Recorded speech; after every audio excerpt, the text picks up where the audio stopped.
Hello, everyone. So, my name is Nicole Wright, and this is officially my first ever YouTube video. So, bear with me. Um, the purpose of this is to share my husband and I's infertility / IVF journey. I'm a little late. We've been going through this journey for about 2.5 years now. So this video, I'm gonna try and catch you all up on our diagnosis, the treatment that we have gone through, and where we currently stand with our treatment. I'm gonna try and make it as short as possible. We've gone through a lot in 2.5 years, so I'll try to keep it simple and try to remember everything. So to start, I do have a daughter from a previous marriage. She'll be 6 next month.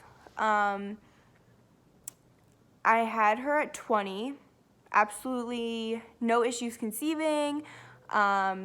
Easy pregnancy, easy birth, no issues whatsoever.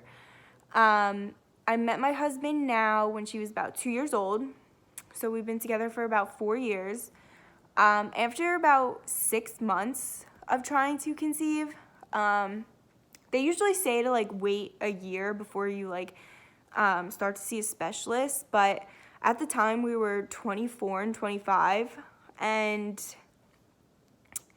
I just thought it was weird that my daughter came with no issues at all, and we just weren't getting pregnant. So it was kind of a red flag to me. And honestly, I'm so glad we didn't wait another 6 months, because it would have pushed our journey back even further. So I'm glad that we went when we did. We were diagnosed with male infertility.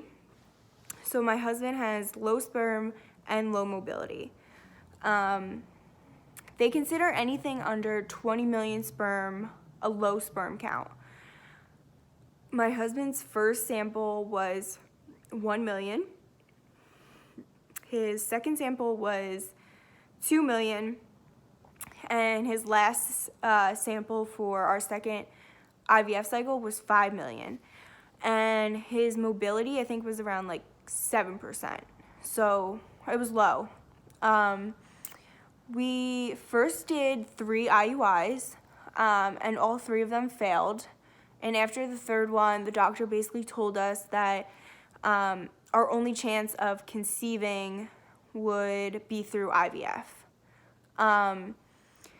So our IVF journey is a little bit different. Me and my husband have never conceived, never once been pregnant together. Most couples, not all, but most, are able to conceive, but end up, unfortunately, with miscarriages or chemical pregnancies or things like that, whereas we have just never once in 2.5 years conceived at all. So that's a little discouraging to us that, it's just never once even happened.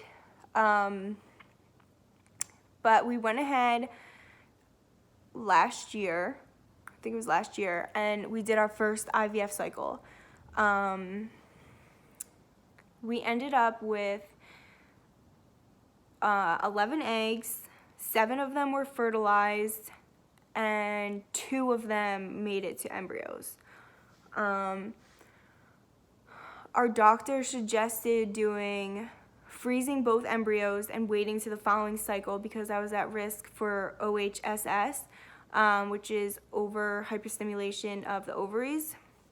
And it can cause the transfer to fail, or if you end up getting pregnant and you do have the OHSS, it makes your symptoms so much worse if you are pregnant.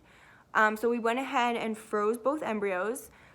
The following cycle, we did a frozen transfer, and it failed. And then in between that frozen transfer failing, and then they wanted to do, I think they wanted to scratch my lining, and that's why we didn't do the second transfer the following, I can't remember exactly, but there was reasoning that we didn't go ahead and do the second transfer right after. And then in the mix of all that, we ended up moving from New Jersey to Texas. So there was a lot going on. And then we ended up not transferring our second embryo. So that little embryo is still frozen in New Jersey. When we moved to Texas, right away we found a new fertility doctor, and